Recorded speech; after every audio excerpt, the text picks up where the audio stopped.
Agroband. Oferecimento Campos Verdes. Trabalho sério e com responsabilidade ambiental. E Sicredi Dexis. Conecta, transforma e muda a vida da gente. Bom dia, já está no ar o Agroband, o seu programa rural de todo final de semana. E vamos aos destaques do programa de hoje. Ministro da Agricultura declara emergência zoossanitária devido à influenza aviária no Brasil. Novos casos são registrados no país. Tem também o AgroRec. Os benefícios das plantas de cobertura. E ainda no ponteado da viola. A felicidade está no caminho. Aproveite todos os momentos que você tem. Ainda mais se tiver alegrias para compartilhar com alguém. O segundo episódio da reportagem especial sobre o Rio Ivaí. Com estas e outras reportagens, o Agroband desse final de semana já está no ar.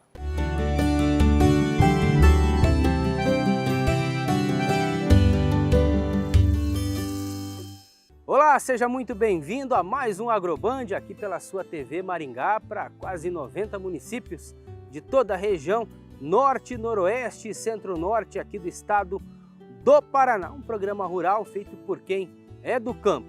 E começamos o programa de hoje falando sobre a preservação do solo. Afinal, é o principal bem do produtor rural, né, Amaro? Bom dia.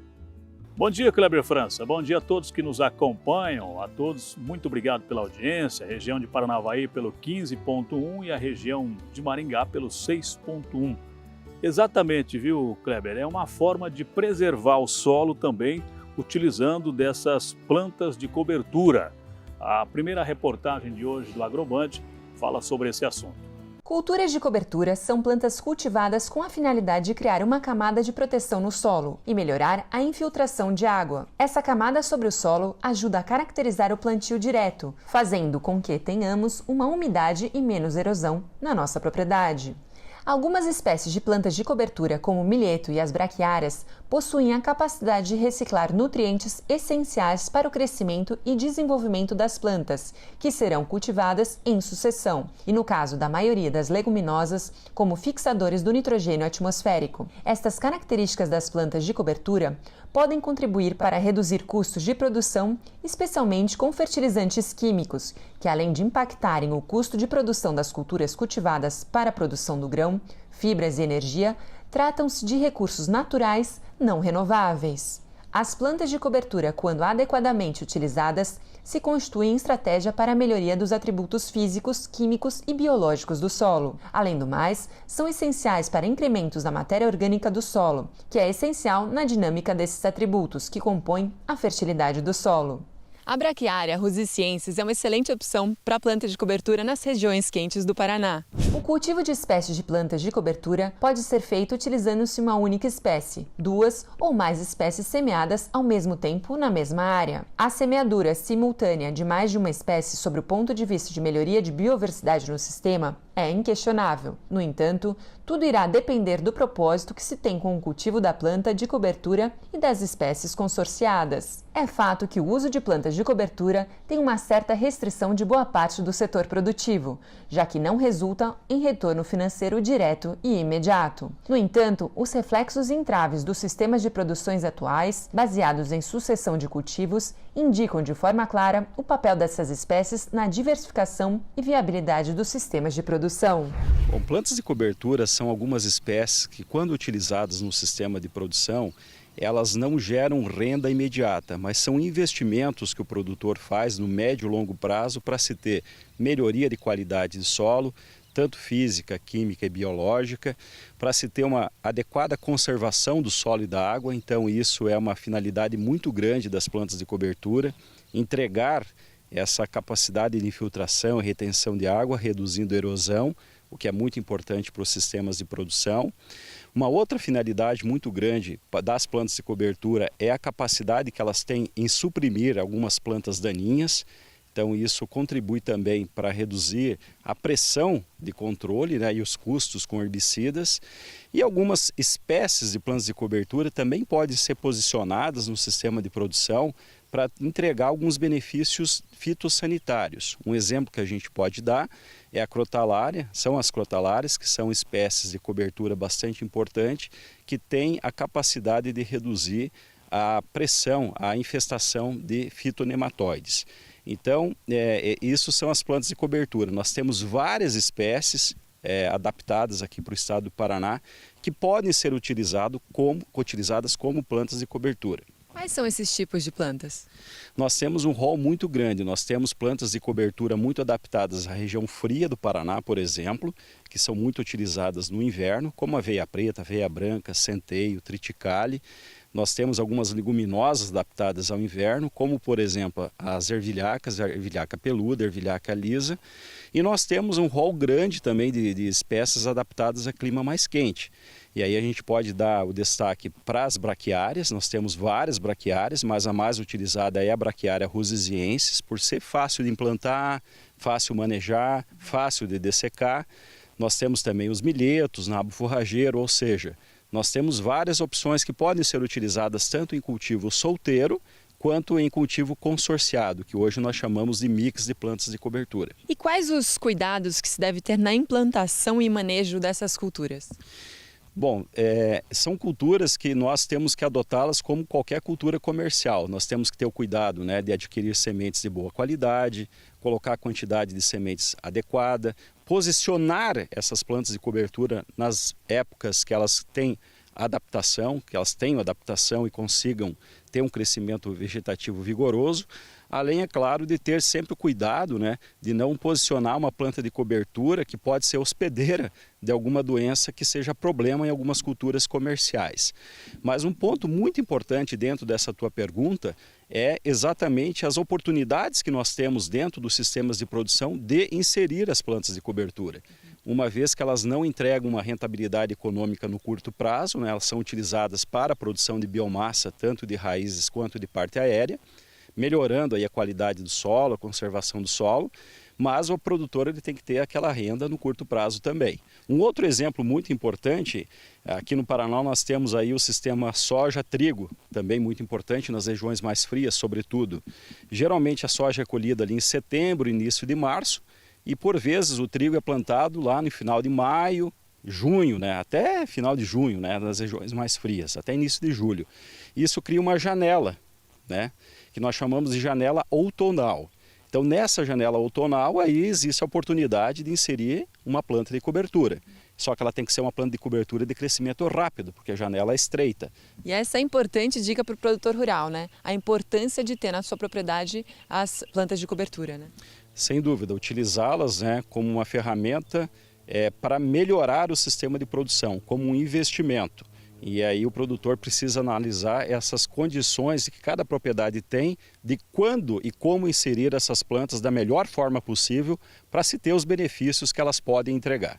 Balbinotti, parabéns pelo seu trabalho e obrigada por estar contribuindo tanto a Embrapa Soja com a vida do produtor rural. Obrigado, ficamos à disposição. Dando sequência ao Agroband, uma informação muito importante para o setor da avicultura. A gente tem as imagens aí dos aviários aqui da região. Atenção, produtores rurais. O ministro da Agricultura declarou emergência zoossanitária devido à influenza aviária no Brasil. Novos casos são registrados no país. E o Kleber França conversa com a gerente regional da ADAPAR, Ana Paula Moser, que tem todos os detalhes sobre essa situação, né, Kleber? Exatamente, Amaro. Eu converso agora com a Ana Moser, ela que é gerente regional da ADAPAR aqui em Maringá, e tem mais detalhes sobre os novos casos de influenza aviária que foram registrados aqui no Brasil. O que isso representa para todo o setor, Ana? Bom dia. Bom dia. Estado alerta máximo. Inclusive saiu a portaria do Ministério da Agricultura decretando o Brasil como alerta máximo, né? Emergência zoossanitária. O que quer dizer isso? A gente teve um caso em animais silvestres no Rio Grande do Sul, depois Espírito Santo e Rio de Janeiro, nas aves silvestres. Isso até agora não afeta nada as nossas exportações, né, porque são aves migratórias silvestres. Mas é super importante, Kleber, deixar o alerta e o aviso a todos sobre a questão das aves, né? Então, aves de fundo de quintal, né, para consumo próprio. De preferência, as pessoas fecharem suas aves, né, ter o cuidado máximo. E começou a ter mortalidade, entrar em contato rapidamente com a ADAPAR, os escritórios locais, né, que são vários. Por exemplo, na nossa regional são 7 unidades locais. Então, assim, esse tempo de notificação é extremamente importante, porque como é vírus, a disseminação é muito rápida. Essa questão da doença em aves silvestres, ela mostra a eficiência dos serviços de defesa agropecuária do país. Então, antes a gente praticamente não tinha, era Brasil e Paraguai sem casos, né, de influenza de alta patogenicidade. Hoje praticamente todos têm, só que a vantagem é que em aves silvestres que mostram essa eficiência do serviço de defesa agropecuária na detecção dessa doença.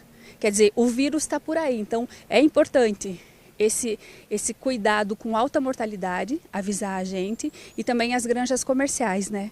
Alta mortalidade, sinais nervosos, respiratórios e digestivos, entrar em contato com a ADAPAR e manter a biosseguridade das granjas, né? Que é a tela em dia, o arco de desinfecção, o desinfetante, o controle, a proibição de entrada de pessoas nas granjas comerciais. Ana, com esse novo status, o que muda para todo o setor? Na verdade, essa declaração de emergência zoosanitária, ela continua a proibição de eventos com aves, né, por mais 180 dias, e caso a gente tenha algum caso de emergência, ele tanto a nível federal, estadual e municipal, a compra de material ela pode ser feita de uma forma muito rápida, como no caso do Covid, né, que também foi decretado como emergência sanitária. E agora a mensagem da Sicredi Dexis, que inaugura sua nova sede nesta semana na cidade de Maringá. A nova sede ela tem um significado muito grande para nós da cooperativa, para Maringá e para o associado. É um prédio moderno, um prédio sustentável, nós vamos gerar 100% da energia que vai ser consumida lá, vamos ter aproveitamento da água de chuva, o próprio prédio gera a sua energia. Nós temos espaço para ser aberto para a comunidade, auditório para 350 pessoas, auditório é multiuso, teatro, cinema, e nós vamos abrir isso para as escolas, para os parceiros nossos. Temos um espaço Dexis, que é um centro de negócio, de conexão associado, cooperativa, comunidade, que a gente quer fazer isso, tem que ser um prédio vivo, além de ser um dos prédios mais modernos do estado do Paraná. Então é bonito, uma obra bacana, o arquiteto que desenhou é um arquiteto que faz prédio no mundo inteiro, né? Aí com o apoio do Wilson, que é o irmão dele, o Edson, então é uma obra bacana. Mas é o conceito de mostrar a força do cooperativismo na materialização do nosso sonho, né? Vocês que acompanham a gente há muitos anos, né? Sabe de onde nós saímos, né? Daquela sede simplesinha, pequena, meia dúzia de mesa, né? E chegar num prédio desse de 20 mil metros quadrados para comportar a sede nossa, onde é o centro administrativo da cooperativa. É um sonho, uma realidade que deixa a gente muito feliz e olhar para o futuro. Aquilo tem que ter a sede nossa tem que ser uma ponte que vai ligar a gente nos próximos 10, 20 anos. É isso que a gente quer, que as pessoas tenham sentimento de dono, que sintam o valor que tem a cooperativa, ali estão os melhores negócios para o nosso associado, e a gente tem então um significado em cima desse prédio, além de ser uma das obras mais modernas e sustentáveis do Estado, mas tem esse recado também, né, da confiança, da credibilidade do nosso associado e a visão de longo prazo e de futuro. Nós levamos 37 anos, vamos completar 38 anos esse ano, em setembro, e estamos construindo a nossa sede. Então é um negócio muito bem planejado, muito bem pensado, né? Fizemos isso já com uma provisão para orçamento, para construir a obra. Estamos chegando no final, um pouquinho acima daquilo que nós projetamos, mas é um sonho que nós estamos realizando dentro de todo esse período, todo esse legado de construção, de começar lá bem pequenininho e hoje ser uma das maiores cooperativas de crédito do Brasil. poupar para um futuro melhor com a poupança premiada Sicredi? Você pode! Mais de 200 chances de ganhar 2,5 milhões de reais ao longo do ano. São 5 mil reais toda semana e mais sorteios especiais de R$500 mil e R$1 milhão de reais. Essa é uma oportunidade que você não pode perder. E para participar, basta ser um associado Sicredi Dexis e começar a poupar pelo menos R$100 para gerar números da sorte. E se você optar pela poupança programada, suas chances de ganhar dobram. Não perca tempo e visite a agência Sicredi Dexis mais próxima de você para participar. É só acessar também, viu, Kleber, poupançapremiadasicredi.com.br para saber mais e acompanhar os resultados. Abra uma poupança. Poupe, poupe a beça. São milhões em prêmios. Entre nessa festa e leve com você seu sonho mais louco. Concorra a milhões lindos no seu bolso. Promoção Poupança Premiada Sicredi. Traga sua poupança para o Sicredi e concorra a 2,5 milhões em prêmios em dinheiro. E agora tem um advogado especialista com a coluna Orientação, Direito do Agronegócio. Vamos com a pergunta e a resposta de hoje. Tem uma área arrendada, mas não produziu bem na última safra de soja. O arrendatário disse que não vai conseguir pagar porque não colheu nada. Como funciona nesse caso, doutor Henrique? Já outra pergunta é do Antônio, de Nova Esperança. Tem uma área que arrendo, mas não produziu nada na última safra. Pelo contrário, tive prejuízo. Sou obrigado a pagar a renda? Doutor Henrique responde.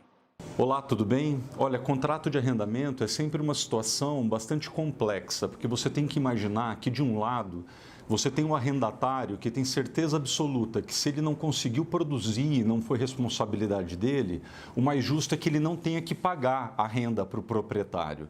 Mas, do outro lado, você tem um proprietário que, por sua vez, também tem certeza absoluta de que a parte dele no contrato de arrendamento, ele fez. E ele fez certinho, ele entregou a terra, ele não se envolveu, muitas vezes entregou até o maquinário para que a produção pudesse ser realizada. É por isso que a primeira coisa que a gente tem que analisar é o que é um contrato de arrendamento. E o mais fácil para a gente entender de casa é o seguinte: pensa num contrato de aluguel. Imagina, por exemplo, que você locou um imóvel e que o objetivo desse imóvel é residencial, só para a gente ter uma ideia. Só que chegou ali no final de novembro, você decidiu que ia passar o mês de dezembro inteiro fora.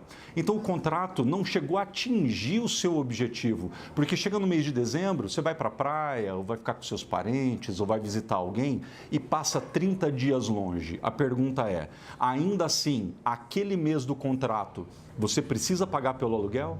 E você sabe a resposta. Precisa. Por quê? Porque, embora você não tenha utilizado no propósito dele, que era residencial, o imóvel ficou à sua disposição. E no caso do arrendamento, é muito semelhante. Através do contrato de arrendamento, o proprietário cede a quem vai trabalhar no imóvel, o imóvel, as suas circunstâncias, características, maquinário, equipamento, enfim, tudo que está à disposição, e ele, proprietário, não vai exercer nenhum tipo de influência se a safra vai ser realizada com sucesso ou não. Todo o trabalho vai estar na mão é do arrendatário. É por isso que a primeira pergunta que você deve fazer é o seguinte: se você tinha interesse de dividir o ônus sobre o resultado da safra, será que seu contrato seria um de arrendamento? Será que o mais adequado não seria ter realizado um contrato de parceria rural entre o produtor arrendatário e o produtor proprietário? Aí, isso nos leva para um lugar bem claro.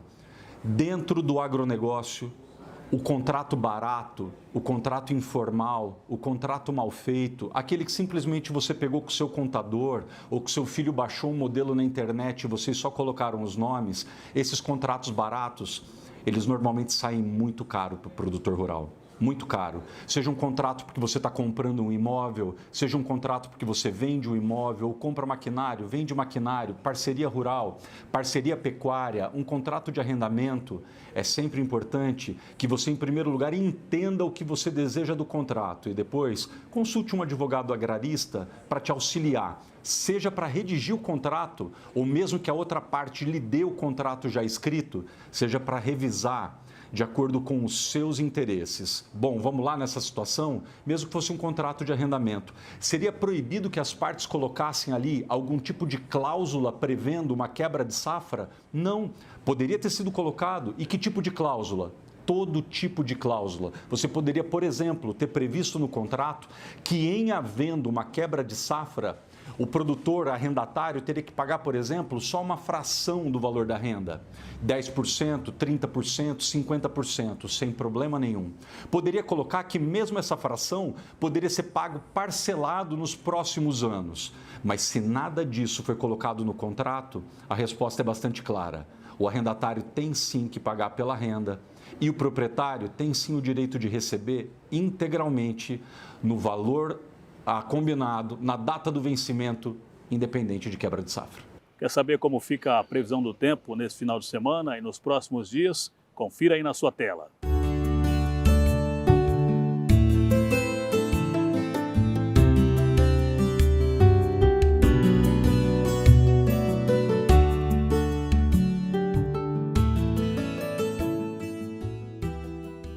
Agora vamos à mensagem do Grupo Campos Verdes, que está se expandindo para todo o Brasil com a Síntese AgroScience. Olá pessoal, aqui é o Carlos Augusto Corniani da Silva, faço a gestão comercial da Síntese a nível Brasil. Estou inserido nesse projeto da Síntese desde o início e é um trabalho mais focado e relacionado com as expansões de área, gestão comercial, de relacionamento. Nosso modelo de negócio, nós temos trabalhado com venda direto para o cliente, então é um acesso da indústria direto para os produtores rurais. E trabalhamos com modelo de filial. Nossas filiais estão instaladas em Paraná, Mato Grosso do Sul, Mato Grosso e Tocantins, onde a gente vem desenvolvendo já esse projeto, esse trabalho de venda direta. E temos algum projeto de expansão dentro do Mato Grosso do Sul e no Pará também, que está dentro dos nossos planos agora para 2023. Por que trabalhar com modelo de filial?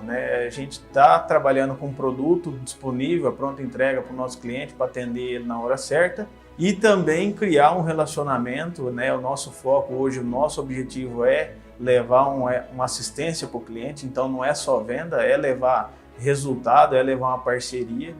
Então, o nosso trabalho a gente conversa muito internamente que é uma venda técnica, é uma venda de resultado e não simplesmente colocar produto no campo à torta e à direita. Síntese AgroScience. 5 anos evoluindo juntos. Todo final de semana a gente tem aqui o quadro Café em Pauta com o Clóvis Pontes. Ele está contando a história das ferrovias aqui do Paraná e mostrando esse potencial da logística, do transporte do café, que foi o grão de ouro aqui do nosso estado, de todo o Brasil. Vamos lá, Clóvis Pontes, com você.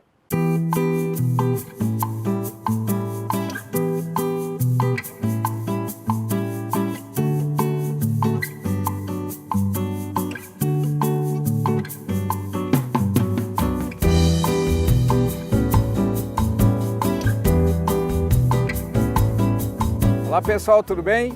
Estamos começando mais um Café em Pauta aqui no Agroband e nós vamos contar a penúltima matéria da série da primeira ferrovia do estado do Paraná. Nós vamos relembrar um pouco as construções, como eram desse pessoal que trabalhou nessa linha de frente da ferrovia. Quando a gente pega a história com esse universo de 9.000 trabalhadores que trabalharam na construção dessa ferrovia, foi necessário projetar e construir algumas casas no entorno dela para que essas pessoas habitassem e trabalhassem próximo do seu local de trabalho. A grande maioria era chamado casas de turma, eram construídas em volta das ferrovias, exatamente para facilitar essa mão de obra mais rápida. E eram casas geminadas, tinham casas para 2 até 6 famílias morarem. Tirando raras exceções, algumas tinham varandinha na frente, mas a grande maioria não. E isso aqui ficou evidenciado, né, nessa separação de classes, quando a gente vê algumas casas maiores e avarandadas e outras que não tinham nenhuma estrutura nesse sentido. Agora, a grande diferença estava na casa dos engenheiros, que eram avarandadas, eram muito maiores, com até 6 quartos. E as construções não eram só em volta das ferrovias. A gente vê, por exemplo, uma casa no Pico do Marumbi, um lugar muito bonito, tombada inclusive essa residência, que deve ter pertencido a algum engenheiro da época. Outro fato que chama atenção é que no entorno de algumas vilas ferroviárias, a Vila Capanema e o bairro Cajuru, por exemplo, a gente vê algumas casinhas de alvenaria com varanda, então deve ter pertencido a algum funcionário em um grau de instrução um pouco maior, e outras totalmente de madeiras muito antigas, principalmente na Vila Capanema, são remanescentes essas casinhas de madeira da época, que estão sendo tombadas pelo IPAM, e que eram conhecidas como Casa dos Arigós, que era o pessoal que trabalhava na limpeza dos trilhos e da linha férrea como um todo. Então são casinhas muito simples que foram construídas nessas vilas. O Hugo Regenberg e o Arthur Winsrau, fotógrafos da época, fotografaram casas chamadas de pau a pique ou taipa de mão, que eram construídas naquela época, principalmente na região da Serra do Mar, na região de Morretes. Várias famílias moravam nessas casas muito simples, algumas inclusive parecem inacabadas nas fotos.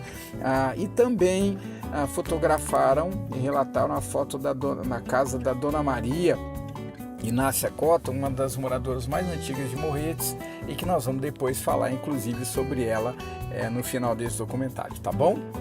Pessoal, nós vamos agora, semana que vem, contar como ficou essa ferrovia agora na época do turismo, passada a época do Império, e vamos mostrar para você, inclusive, uma curiosidade, uma adega, uma vinícola que foi construída dentro de um túnel desativado que foi leiloado pela ferrovia. Um abraço e bom fim de semana para você.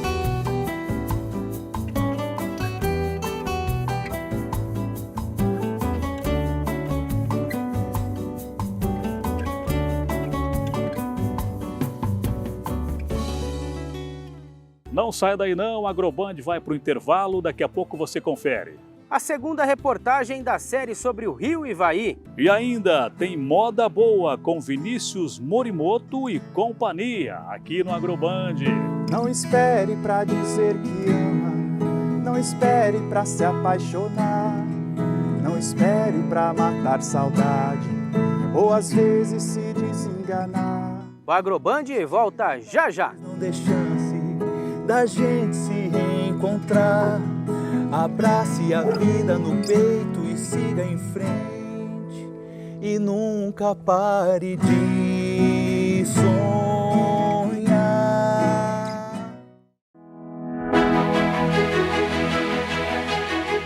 Olá pessoal, aqui é o Carlos Augusto Corniani da Silva. Faço a gestão comercial da Síntese a nível Brasil. Estou inserido nesse projeto da Síntese desde o início e é um trabalho mais focado e relacionado com as expansões de área, gestão comercial, de relacionamento. Nosso modelo de negócio, nós temos trabalhado com venda direto para o cliente, então é um acesso da indústria direto para os produtores rurais. E trabalhamos com modelo de filial. Nossas filiais estão instaladas em Paraná, Mato Grosso do Sul, Mato Grosso e Tocantins, onde a gente vem desenvolvendo já esse projeto, esse trabalho de venda direta. E temos algum projeto de expansão dentro do Mato Grosso do Sul e no Pará também, que está dentro dos nossos planos agora para 2023. Por que trabalhar com modelo de filial? A gente está trabalhando com um produto disponível, a pronta entrega para o nosso cliente, para atender ele na hora certa. E também criar um relacionamento, o nosso foco hoje, o nosso objetivo é levar uma assistência para o cliente, então não é só venda, é levar resultado, é levar uma parceria. Então, o nosso trabalho a gente conversa muito internamente que é uma venda técnica, é uma venda de resultado e não simplesmente colocar produto no campo à torta e à direita. Síntese AgroScience. 5 anos evoluindo juntos. Já voltamos com o seu programa Agroband, aqui pela TV Maringá, canal 6.1 para toda a região de Maringá, Band Paranavaí, canal 15.1 para toda a região de Paranavaí. Sejam bem-vindos. Um abraço à nossa telespectadora Maria, de Mandaguaçu, que está sempre acompanhando aqui o Agroband. Também vai para o Ailton Isguarese, de Nova Esperança, que está também sempre acompanhando aqui a programação. Obrigado pela audiência e pela confiança no nosso trabalho. A gente começa agora trazendo novamente o Kleber França, que conversa com a Ana Paula Moser, falando sobre a raiva herbívora, essa doença que foi detectada em um animal aqui na nossa região, né, Kleber? Omar, exatamente. Volto mais uma vez aqui com a Ana Moser, gerente regional da ADAPAR, onde ela traz mais detalhes sobre esse caso de raiva herbívora que foi registrado aqui na nossa região. Ana, onde foi registrado esse caso e o que você pode falar sobre a raiva herbívora? Foi um bovino em Mandaguaçu que apresentou sintomatologia nervosa. A raiva ela é uma doença fatal, né? Ela comete mamíferos e ela leva a óbito. Então esse animal faleceu, foi coletado o material e encaminhado para o laboratório. E aí positivou para o vírus da raiva. É importante lembrar que ele é transmitido por morcego hematófago e nesse raio, né, em volta dessa propriedade que deu esse caso, num raio de 10 quilômetros, as propriedades estão sendo visitadas pelo pessoal da ADAPAR, orientando, né, sobre os sinais clínicos, que são sintomatologia nervosa. Normalmente o animal ele perde as patas traseiras, acaba caindo, tem movimentos de pedalagem, pode ter torcicolo, o olho fica vidrado ou em opstótono, que a gente diz, fica mexendo de um lado para o outro, pode apresentar também a impressão de estar engasgado, né? Então, tendo esses sinais clínicos, o interessante é deixar o animal isolado e entrar em contato com a gente para acompanhar. Porque como ela é uma doença que pode passar para o ser humano, que é uma zoonose, o fato de repente tentar desengasgar o animal pode se contaminar também, né? Claro que nos casos positivos as pessoas elas são encaminhadas à saúde, se toma vacina ou soro, e a nossa sorte é que esse vírus ele acaba sendo lento, porque ele vai pelo sistema nervoso até chegar no cérebro e causar os sintomas, né? Então é importante lembrar que sintomatologia clínica em animais herbívoros, né, bovinos, cavalos, suínos, entrar em contato com a ADAPAR também.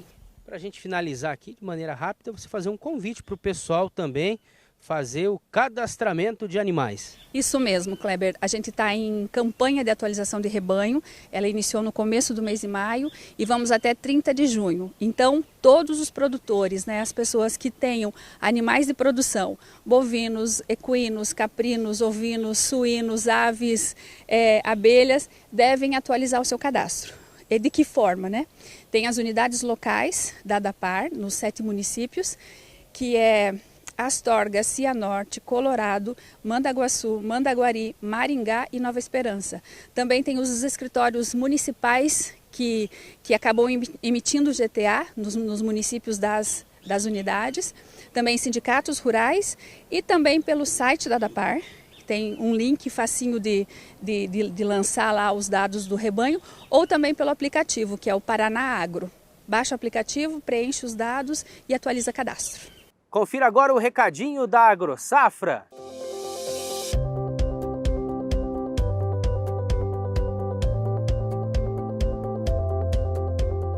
O campo ganhou mais um grande aliado. AgroSafra, retífica de motores especializada em máquinas agrícolas de todas as linhas, com serviço exclusivo de busca e transporte de motores. AgroSafra, porque o trabalho no campo não pode parar, nem por um minuto.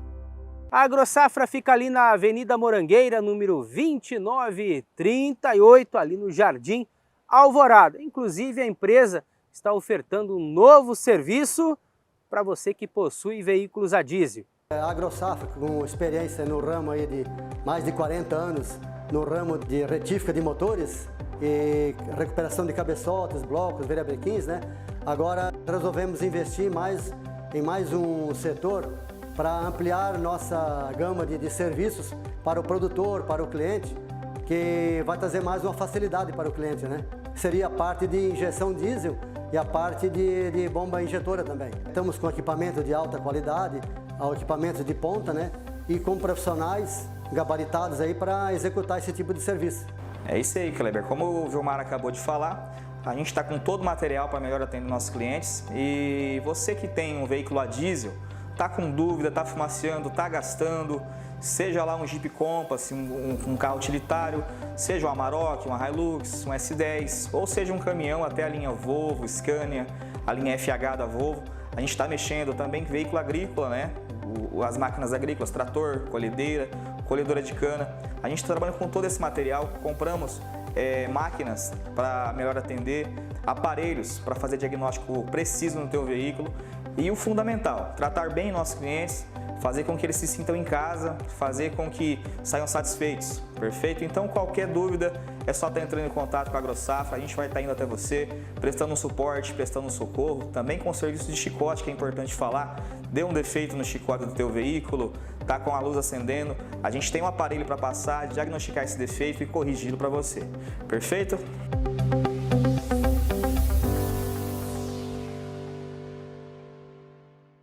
E agora tem aquele quadro em que você aí de casa, aí do campo, envia os flagrantes feitos aí, aquela filmagem, os vídeos, as fotos, envia pra gente para o AgroRec.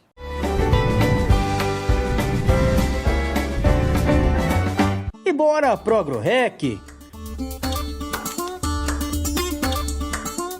Começamos com a foto do Edivaldo Bavelônia em uma pescaria ali no Rio Paraná. Acertou, hein? Olha aí a confraternização com essa deliciosa galinhada feita pela esposa do amigo Zé Calef.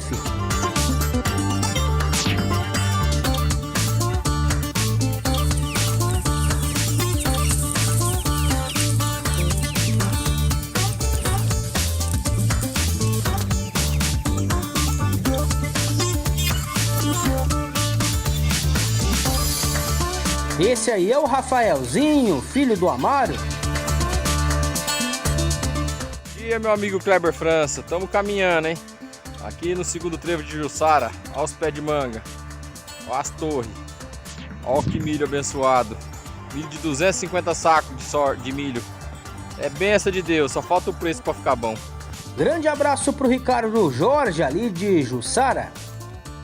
Aô, Kleber. Bom dia. Beleza? Entrei aqui dentro do silo, estamos tirando um pouco de soja aqui, embarcando. Vou mostrar pro pessoal aí como que é dentro de um silo. A altura que é isso aqui, ó. Tá lotado ainda, hein? Tá bem cheio, agora já deu pra entrar. Ela vai desbarrancando lá pra baixo e sai lá embaixo na fita. Pessoal que não sabe como que sai o soja do silo aí, ó, nunca viu? É desse jeito aí, ó. Vai descendo pra baixo lá. Beleza? Falou, tchau, obrigado. Essa foi a participação do Ivan de Uniflor. A colheita do arroz em Santa Isabel do Ivaí, do arroz pelas lentes do Paulo Plaza Câmara.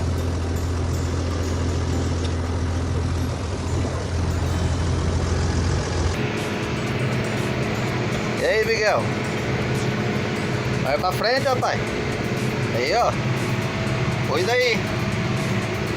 Depois que o papai cansar, eu sei que vai na boleia. Por quê? Por fim, a participação do pequeno Miguel, desde cedo sendo incentivado pelo papai Paulo Sérgio na agricultura. Grande abraço, Lebrinha!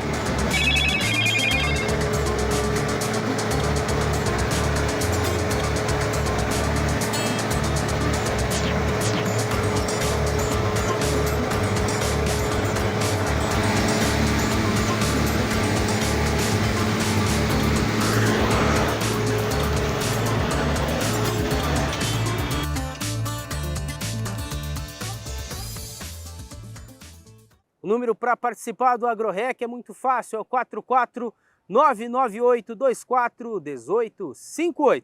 Confira agora a cotação agrícola com os preços médios dos últimos dias.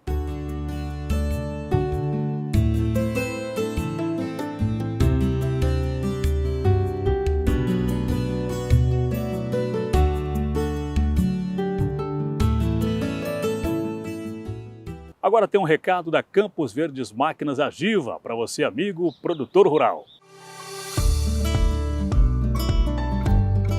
Há mais de 20 anos no mercado de implementos e peças agrícolas em geral, a Campos Verdes Máquinas Agiva se destaca pelo ótimo atendimento e seriedade, sempre comprometida e caminhando ao lado do produtor rural. Hoje, a Campos Verdes Máquinas Agiva representa as principais marcas do mercado, como Plant Center, KF Plantadeiras, Tratores Agrale, ProSolos, Magnojet, Implemaster, dentre outras. Possuímos lojas em Maringá, Engenheiro Beltrão, Nova Londrina, Santa Fé e agora em Marialva, Paraná. Campos Verdes Máquinas Agiva, caminhando sempre ao lado do homem do campo.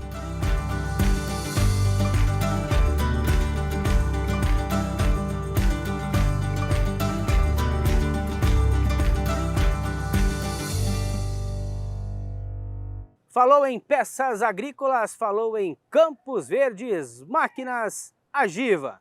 Agora a gente traz a segunda reportagem da série sobre o Rio Ivaí, esse importante afluente que banha toda a nossa região noroeste aqui do estado do Paraná.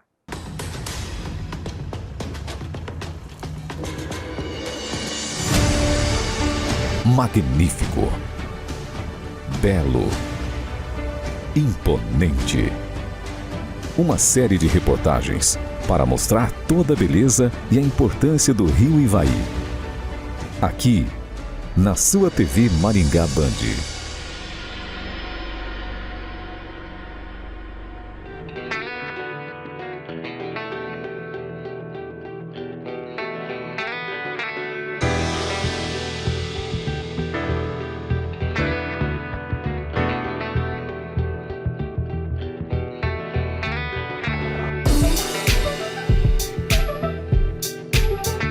Seguindo em frente, mais uma surpresa.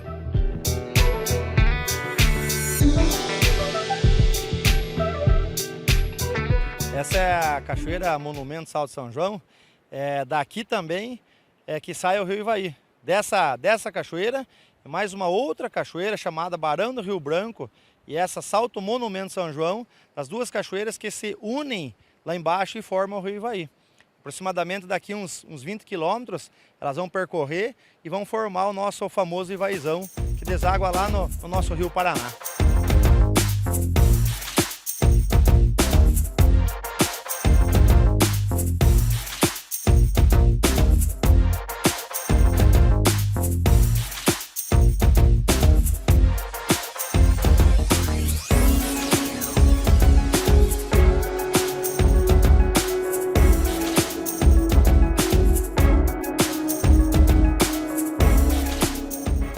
A rota principal, se confirma que a busca pelo tesouro não é fácil.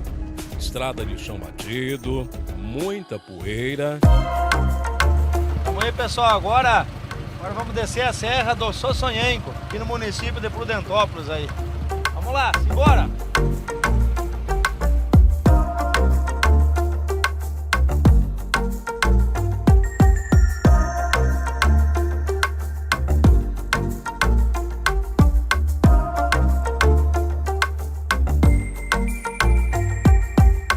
Eis que do alto de um penhasco vem o primeiro sinal. Não tem nem explicação, isso é a maravilha de Deus mostrando aí para nós aí. Dali já se avistava o que a gente estava buscando. A nascente do Rio Ivaí. Uma bela imagem, aliás, uma imagem privilegiada de onde nasce o Rio Ivaí, ou melhor, onde a Mãe Natureza, ela cria o Rio Ivaí. Falar com os nossos guias aqui.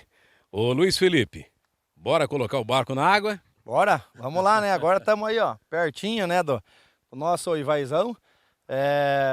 Ao nosso lado direito ali, nosso Rio São João. À esquerda, o Rio dos Patos, né? É nessa junção aí que forma o grande Ivaizão, né? Carlos Eduardo, bora descer a ladeira? Bora, meu irmão. Tamo junto aí, como o Luiz Felipe falou aí, como você já disse, a criação de Deus está aqui na nossa frente. Só resta o ser humano ajudar e preservar um pouquinho esse grande rio que nós temos aí.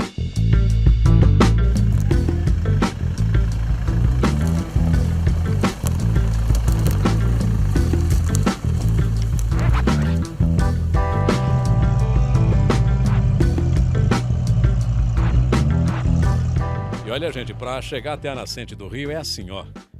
Daqui para lá é no pé. O veículo que a gente está utilizando, ou seja, a caminhonete, já não desce mais, né? Não tem como descer, até porque a gente está numa área de mata fechada. O pessoal com o barco já desceu e para o pessoal tá mais fácil, né? Que estão usando aqui, utilizando um veículo de rally. A estrada aqui dá para ver que é uma estrada que a gente pode considerar que é quase que improvisada, ó, quase que improvisada. E o pessoal já está fazendo o trabalho ali de tirar o barco lá do veículo para poder colocar na água. E essa é uma curiosidade, né, de todos nós, quando se trata de Rio Ivaí, o rio mais importante, um dos rios mais importantes que nós temos no nosso estado do Paraná.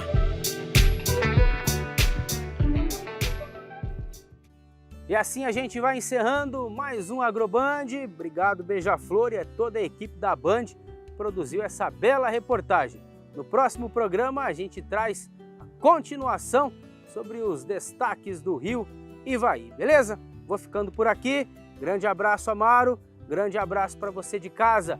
Fiquem todos com Deus. A gente vai encerrar com Vinícius Morimoto. Isso, Kleber França. A gente vai encerrando também aqui, agradecendo a todos pelo carinho, pela audiência. E como você disse, encerramos com música bonita hoje, com Vinícius Morimoto e companhia, né? Trazendo sempre o brilhantismo aqui para encerrar com chave de ouro o programa de hoje. Grande abraço, boa semana para todos. Até a semana que vem.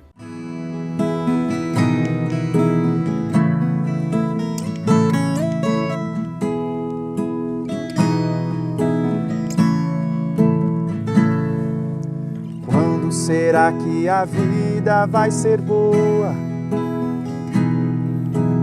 Quanto tempo perdido esperando à toa? Quando eu pagar as contas ou aquele trabalho enfim rolar, será que vai melhorar?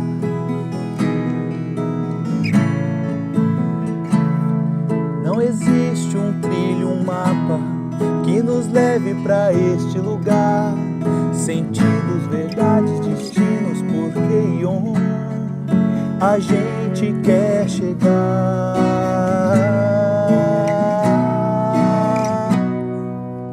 A felicidade está no caminho. Aproveite todos os momentos que você tem. Ainda mais se tiver alegrias para compartilhar com alguém. O tempo não espera ninguém. A felicidade está no caminho. Aproveite todos os momentos que você tem. Ainda mais se tiver alegrias para compartilhar com alguém. O tempo não espera ninguém.